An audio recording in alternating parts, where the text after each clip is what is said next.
यो भिडियोमा देखाएको दृश्य चाहिँ रोल्पाको जलजलामा भएको जीव दुर्घटनाको अपडेट हो।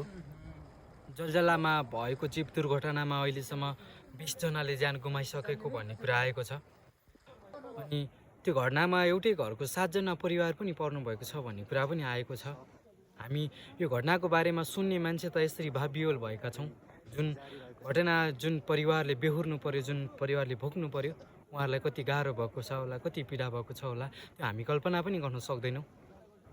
ईश्वरले त्यो परिवारप्रति धैर्य धारण गर्ने शक्ति प्रदान गरून् अनि मृतकप्रति हार्दिक भावपूर्ण श्रद्धाञ्जली अर्पण गर्दछु।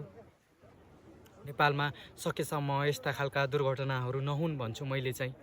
हुन त कुनै पनि ठाउँमा यस्ता दुर्घटनाहरू नहुन्, तर हाम्रै छिमेकी जिल्ला रुकुम पूर्वबाट रोल्पाको जलजलामा जाँदै गरेको गाडी दुर्घटना भएर आज 20 जनाले ज्यान गुमाउनु परेको छ।